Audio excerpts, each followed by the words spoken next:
Good Wednesday morning. Thank you for joining us on Kare 11 News Now. I'm Megan McPherson. Right now, we are under a Kare 11 weather impact alert because of the dangerously hot temperatures settling in over Minnesota. This heat not helping with wildfires up north that have closed the Boundary Water Canoe area. We'll check in with our weather team in just a little bit. Right now, we are keeping an eye on several wildfires burning across the northern part of our state. Hundreds of people being forced out with 9 evacuation zones under the go orders and several other areas ready to leave anytime. There are 17 active wildfires burning in Superior National Forest right now. Here's a look at new video from Sky 11 showing the aerial assault on those growing wildfires. You can see the heavy smoke there billowing from the forest into the sky. We also received this video from a family in Pipestone Falls who say they evacuated their campsite just in time as those conditions quickly deteriorated. Air quality across northern Minnesota also a huge concern right now. Here's a look at current conditions. Unhealthy in the northeastern part of our state and even into Canada. And then this is the air quality forecast for today. Most of Minnesota is under an air quality alert until 11 a.m. Friday due to the spreading of smoke.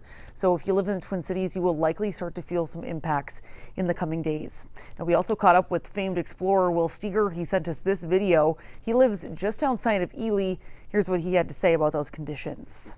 I fought fires in Alaska, Canada when I was younger. This is the worst fire type of a situation I've seen in the north. 100 degrees, strong winds. Let's get to our Morgan Wolf now, who's on the ground in Ely this morning, getting a first-hand look at the evacuation efforts. Hundreds of buildings and homes have been evacuated because of these wildfires as they really exploded from Monday into Tuesday. Officials, of course, keeping a close eye on these evacuation zones, telling people to be prepared at a moment's notice for them to leave.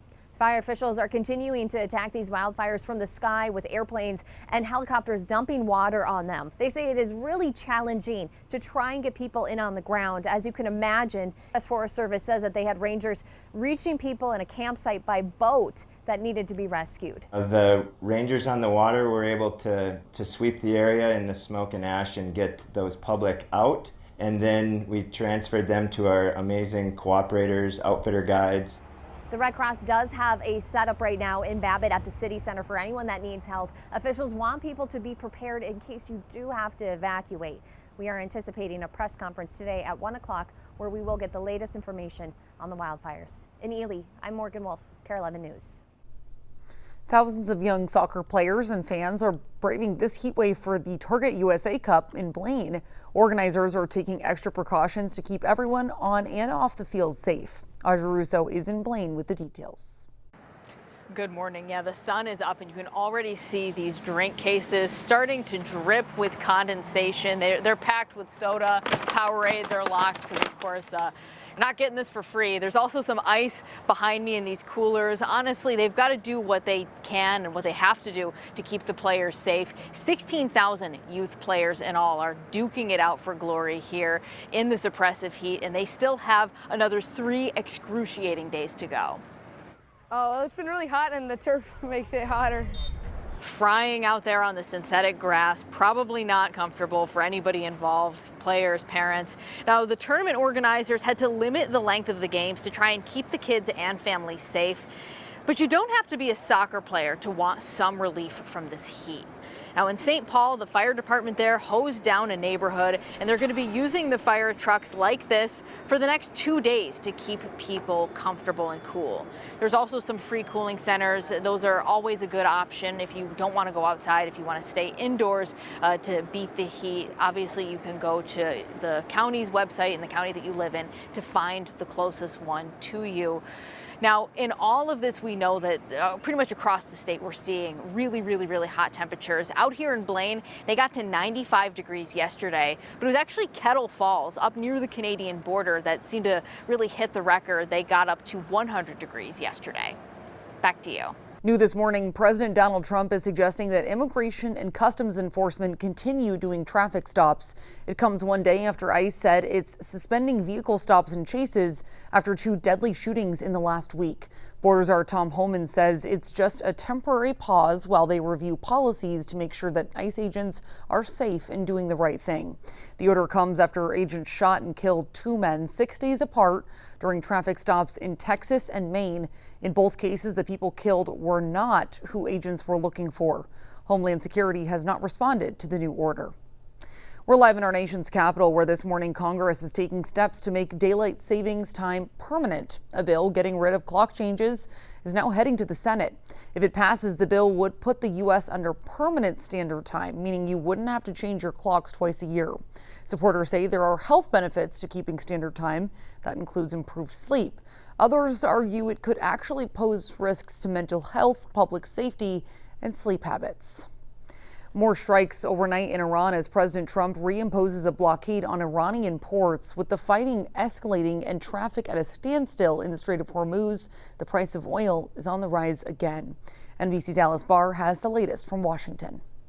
Hi there. The latest round of U.S. strikes this morning comes just hours after President Trump said his team had sent a new message to Iran to make a deal, though he acknowledged he doesn't know if they will or not, with the ceasefire broken and the fighting only ramping up. For the 4th night in a row, American forces hitting Iranian military targets, aiming to stop Iran's attacks on commercial ships in the Strait of Hormuz, in what is increasingly a fight over control of that vital shipping route. Iranian state media released video it says shows Iran striking a base in U.S. ally Jordan, though NBC News cannot independently verify that. President Trump warned Tuesday it will only get worse for Iran if they don't come back to negotiate. We're going to hit them very hard tonight. We're going to hit them very hard tomorrow night. We're going to hit them very hard the night after. And then next week it gets really bad for them, because next week comes the power plants. Next week comes the bridges. The president reimposed the U.S. naval blockade on Iranian ports to choke off its oil trade, while reversing course on a move to charge a 20% fee on any other cargo that makes it through the strait. He had argued the U.S. would be the guardian of the strait and should be reimbursed for protecting ships passing through. He's now abandoning that idea after he says he heard from leaders in the region. They said, we'd love to do it a different way. We'd love to invest in the United States with billions and billions of dollars. No U.S. allies have so far publicly confirmed new investments, and Iran reasserted it's the guardian of the strait. Amid the renewed turmoil, oil and gas prices are pushing back up. And now a new look at the price of the war itself, which an internal Pentagon estimate puts at $80 to $100 billion, according to 3 U.S. officials and 3 people familiar with the matter. That includes the cost of rebuilding U.S. military bases and aircraft hit by Iranian strikes.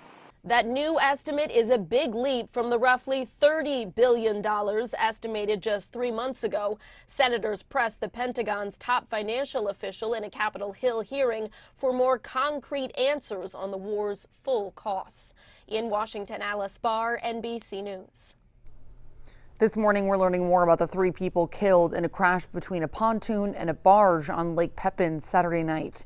Officials confirm 52-year-old Manuel de Angel Sola, 36-year-old Nicholas Lockler, and 37-year-old Ashley Monson died in that crash.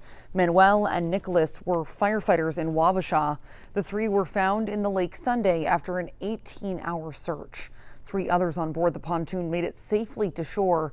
The Wisconsin DNR and the Coast Guard are investigating.